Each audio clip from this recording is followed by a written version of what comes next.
누가복음 14장 15절부터 24절까지 말씀인데요.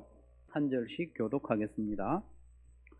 함께 먹고 있던 사람 가운데 하나가 이 말씀을 듣고서 예수께 말하였다.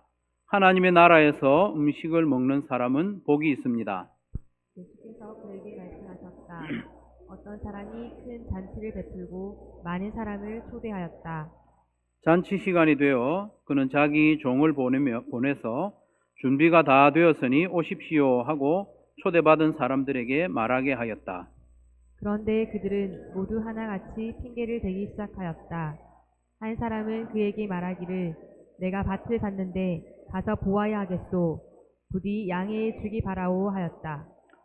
다른 사람은 내가 겨릿소 5상을 샀는데 그것들을 시험하러 가는 길이요. 부디 양해해 주기 바라오 하고 말하였다. 또 다른 사람은 내가 장가를 들어서 아내를 맞이하였소. 그러니 가지 못하겠소 하고 말하였다. 그 종이 돌아와서 이것을 그대로 자기 주인에게 일렀다. 그러자 집주인이 노하여 종더러 말하기를 어서 시내의 거리와 골목으로 나가서 가난한 사람들과 지체에 장애가 있는 사람들과 눈먼 사람들과 다리 저는 사람들을 이리로 데려오너라 하였다. 그렇게 한 뒤에 종이 말하였다. 주인님, 분부대로 하였습니다만 아직도 자리가 남아 있습니다. 주인이 종에게 말하였다. 큰 길과 산 울타리로 나가서 사람들을 억지로라도 데려다가 내 집을 채워라. 내가 너희에게 말한다. 초대를 받은 사람들 가운데서는 아무도 나의 잔치를 맛보지 못할 것이다. 아멘. 여러분, 극장골이라는 말을 들어보셨습니까? 저는 대부분 이 말이 무슨 뜻인지 알고 있으리라고 생각했는데 의외로 극장골이라는 것을 잘 모르시는 분이 있더라고요. 축구 경기나 어떤 스포츠 골을 넣는 경기에서 경기가 마치기 직전에 어떤 골을 넣거나 점수를 내서 이기는 그런 극적인 골을 극장골이라고 합니다. 신나지 않은 골이 있겠습니까마는 극장골은 한 점 이상의 감동과 기쁨이 있는 거죠. 2025년이 이제 한 달도 채 남지 않은 지금 우리가 한 명의 VIP라도 예배에 인도하면 참 좋겠다. 그건 극장골과 같은 거죠. 지금까지 섬기고 기도하던 VIP가 있겠죠. 여러분들 다 목장으로 초대해 보려고 애를 썼을 거고 예배로 혹은 바자회로 초대해 보려고 애를 썼을 겁니다. 어떤 분은 초대에 응했던 분도 있을 거고 거절한 분들도 있을 겁니다. 저도 바자회에 꼭 오겠다고 약속했던 VIP 분이 있었는데 갑자기 집안에 큰 일이 생겨서 오지 못한 그런 안타까운 일도 있었습니다. 그래서 2025년이 지나기 전에 우리가 한 명의 VIP라도 초대해서 한 번이라도 예배를 같이 드리고 한 번이라도 복음을 듣도록 하는 일에 힘을 써보자 하는 것이 오늘 설교의 주제입니다. 그것이 극장골이죠. 믿음은 들음에서 나고 들음은 그리스도의 말씀으로 말미암는다고 했으니 억지로라도 초대해서 말씀을 한번 듣도록 우리가 힘써 보기를 바랍니다. 오늘 본문은 예수님이 바리새파 어떤 지도자의 집에서 초대를 받아 식사를 하실 때 하신 비유의 말씀입니다. 어떤 상황에서 이 비유를 하셨는지 15절이 알려주는데요. 15절을 우리가 같이 한번 읽어보겠습니다. 시작. 함께 먹고 있던 사람 가운데 하나가 이 말씀을 듣고 예수께 말하였다. 하나님의 나라에서 음식을 먹는 사람은 복이 있습니다. 아멘. 이 말씀을 듣고서 예수님께 말했다고 했죠. 그러면 예수님이 어떤 말씀을 하셨다는 거죠? 그 내용이 앞에 나오는데 하나님 나라에서 음식을 먹는 사람이 복이 있다 이렇게 말한 사람이 왜 이런 말을 했는가? 앞에 보면 7절부터 14절까지 보면 예수님이 하신 말씀으로 인해서 이 말을 하게 되죠. 두 가지 말씀을 하셨는데 첫 번째로는 너희들 잔치 자리에 초대받거든 높은 자리에 앉으려고 하지 마라. 낮은 자리에부터 앉아라. 이런 말씀을 먼저 하셨고요. 왜냐하면 이 바리새파 사람들이 서로 높은 자리에 앉으려고 했거든요. 그래서 예수님이 그 교훈을 하나 주셨고 두 번째 교훈은 뭐냐? 이렇게 잔치를 베풀거든 초대할 때, 사람을 초대할 때 너희들 친구나 형제나 친척이나 부유한 사람 초대하지 말고 갚을 능력이 없는 가난한 사람을 초대해라. 장애가 있는 사람, 다리 저는 사람, 눈먼 사람을 초대하라. 이렇게 오늘 본문 앞에 나오는 13절 이렇게 말씀하거든요. 이 말을 듣던 바리새인들이 가만 생각해 보니까 자기들은 가난한 사람도 아니고 또 장애가 있는 사람도 아니고 상당히 위치가 있는 사람들이거든요. 가만히 보니까 자기들은 이런 잔치에 초대를 받지 못할 신분인 거예요. 그래서 기분이 안 좋았어요. 그래서 예수님한테 말했죠. 하나님 나라에서 음식을 먹을 사람, 여기 미래형으로 되어 있어요. 앞으로 하나님 나라에서 음식을 먹을 사람은 복이 있습니다. 예수님한테 이렇게 말하면서 내가 바로 그 사람이라는 말이에요. 예수님 당신은 이런 잔치에 가난한 사람 초대하라고 그러고 장애가 있는 사람 초대하라고 그러고 비천한 사람 초대하라고 그랬는데 나는 하나님 나라에서도 잔치에 참여할 사람입니다. 이런 비꼬는 뉘앙스가 여기에 들어있는 거죠. 그래서 예수님은 이렇게 말하는 사람에게 너의 생각은 착각이다. 이렇게 알려주는 말씀이 오늘 비유의 말씀이에요. 예수님이 비유를 들어서 말씀하시기를 어떤 사람이 큰 잔치를 베풀고 많은 사람을 초대했다. 하나님이죠. 하나님이 천국 잔치를 베풀고 많은 사람을 초대했다. 1차로 초대했던 사람들이 있는데 그 사람들에게 이제 잔치 날이 가까웠으니까 종들을 다시 보냈어요. 약속한 대로 잔치에 오시오. 음식이 준비됐습니다. 이렇게 말을 하니까 먼저 초대를 받았던 사람들이 참 예상치 않은 반응을 보이죠. 18절 상반절에 보면 그런데 그들은 모두 하나같이 핑계를 댔다는 거예요. 잔치에 오지 못할 만한 핑계. 세 가지를 구체적으로 이야기를 하고 있는데 한 사람은 내가 밭을 샀는데 가봐야 된다는 거예요. 여러분 오매불만 가지고 싶은 밭을 사면 여러분 가보겠습니까? 안 가보겠습니까? 웬만한 잔치는 안 가고 밭에 가보겠죠. 두 번째 사람은 결이소. 중동 지방에는 땅이 메말라서 그런지 딱딱해서 그런지 소를 한 마리만 끌도록 하지 않아요. 두 마리가 같이 끌도록 하죠. 그래서 결이소 5쌍, 우리로 치면 10마리를 샀으니 이 소들이 일을 잘하는지 못하는지 내가 시험합을 해보러 가야 된다. 그래서 잔치에 못 갑니다. 이해해 주시오. 마지막 세 번째 사람은 내가 얼마 전에 장가를 들었는데 유다니엘 어제 결혼했죠. 어제 결혼했는데 오늘 예배 왔어요. 훌륭하죠. 장가를 들었는데 아내와 즐거운 시간을 보내야 하기 때문에 내가 그 잔치에는 못 가겠다. 이렇게 답을 했습니다. 이들은 이미 지난번에 초대를 받았고 참석을 약속한 사람들인데 못 오겠다고 하는 거예요. 그런데 이들을 가만히 살펴보면 이들은 가난한 사람이 아닙니다. 자기들을 오라고 하는 자리가 없는 사람들이 아니에요.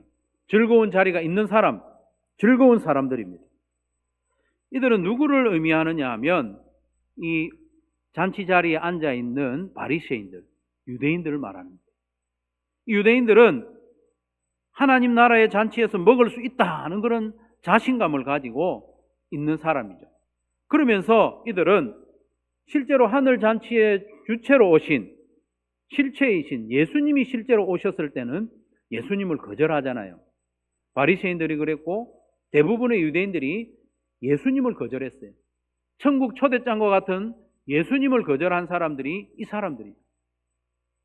그래서 이 사람들이 오기를 거절을 하니까 주인은 종들을 내보내서 다시 사람들을 초대하라고 그래요. 21절에 보면 어서 시내의 거리와 골목으로 나가서 가난한 사람들과 지체에 장애 있는 사람들과 눈먼 사람들과 다리 저는 사람들을 이리로 데려오느라 하였다. 종들을 내보냈는데 시내의 거리, 이건 가까운 곳이죠. 시내의 거리로 내보냈어요. 그리고 골목으로 보냈습니다. 여기서 골목은 아주 협소한 길을 의미하거든요. 여러분 협소한 길, 좁은 길 동네에는 가난한 사람들이 살까요? 부유한 사람들이 살까요? 가난한 사람들. 그래서 이 주인은 가난한 사람들을 초대하라는 거예요. 그렇게 가난한 사람들을 초대했음에도 아직 잔치 자리가 비어 있는 곳이 많아요. 그래서 주인은 종들을 다시 보냅니다. 23절을 같이 한번 읽어보겠습니다. 시작.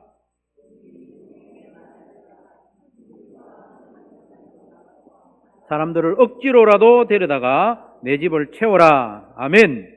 억지로라도 데려다가 내 집을 채우라고 했죠. 아까는 가까운 시내로 보냈는데 이번에는 좀 더 멀리 보낸 느낌이죠. 큰 길과 산 울타리.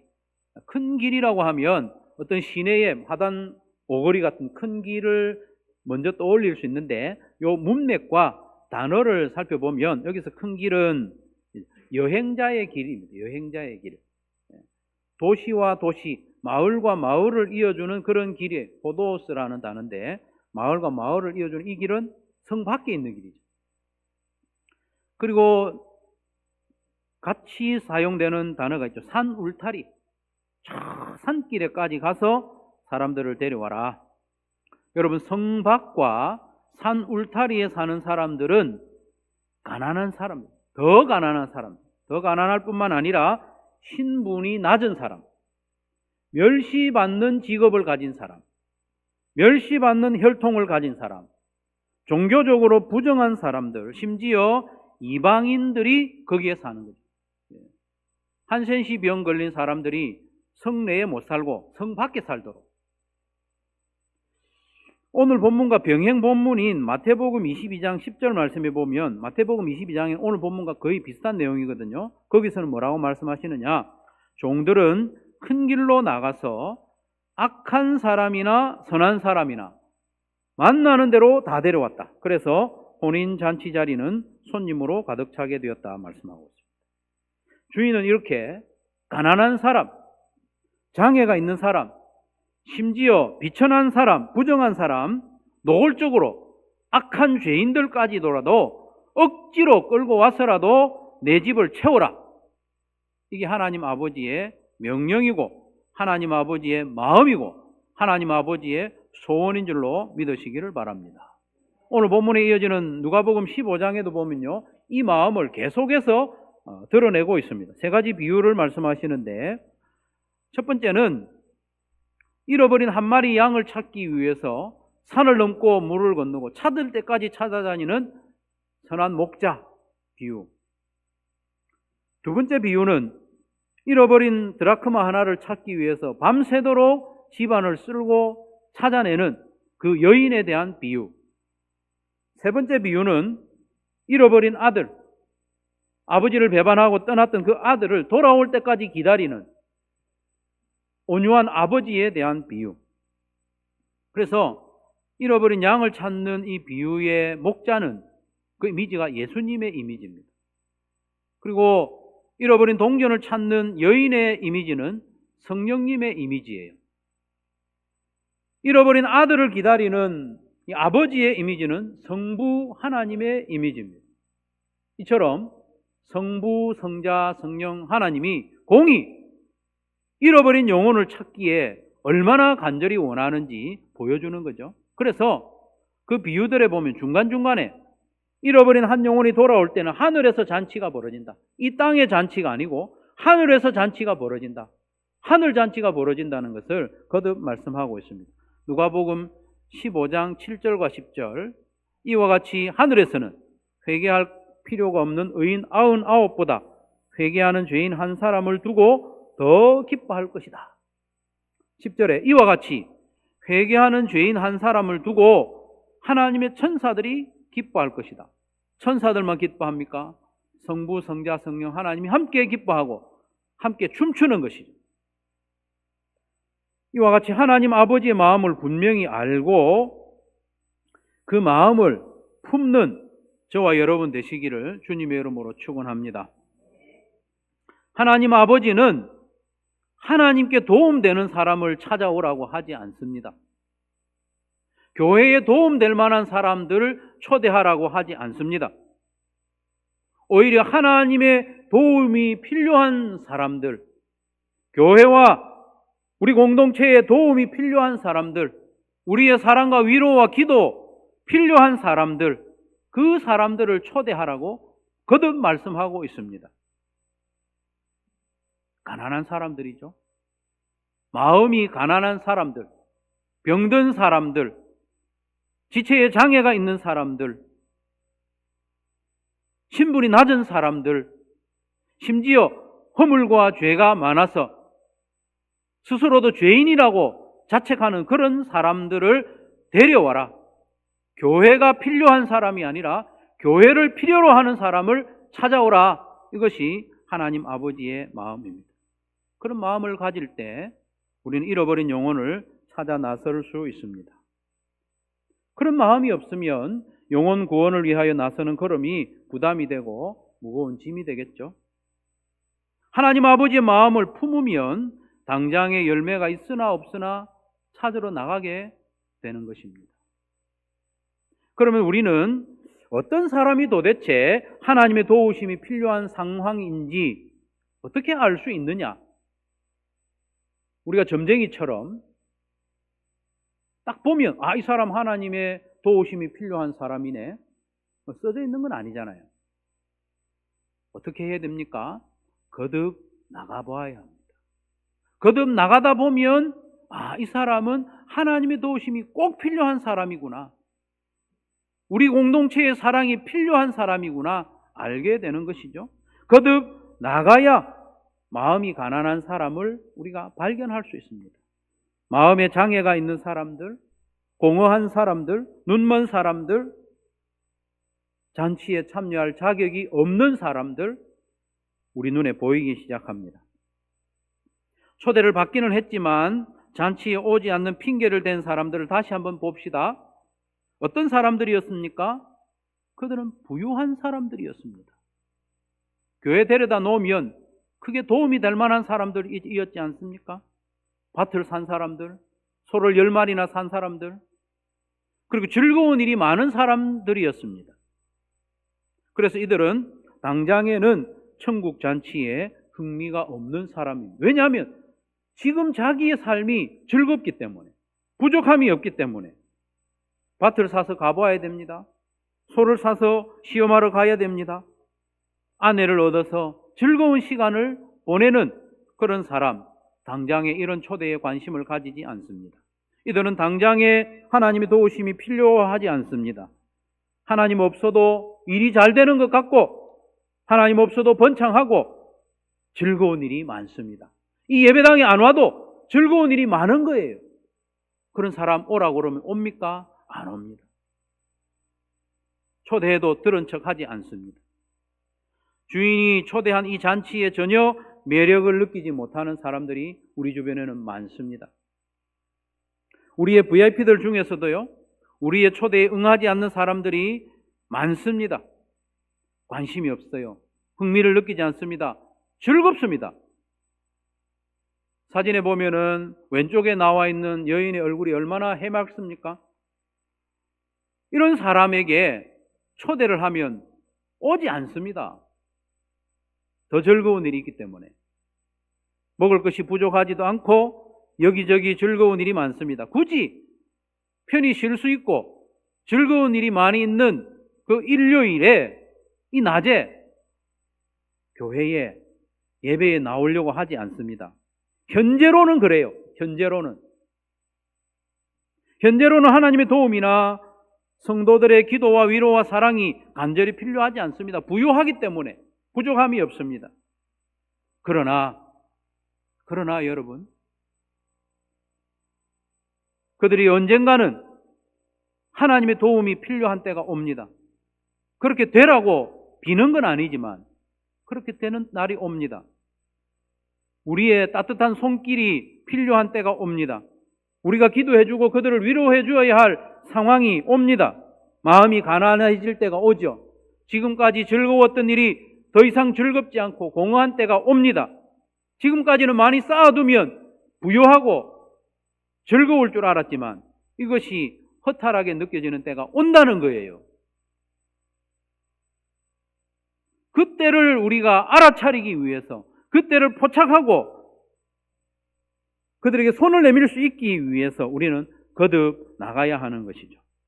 거듭 나가야 합니다. 거듭 만나야 합니다. VIP에게 항상 관심을 가지고 있어야 합니다. 그것이 전도이고 그것이 나가는 것이고, 그렇게 해야 그 사람의 마음의 변화를 캐치할 수 있습니다.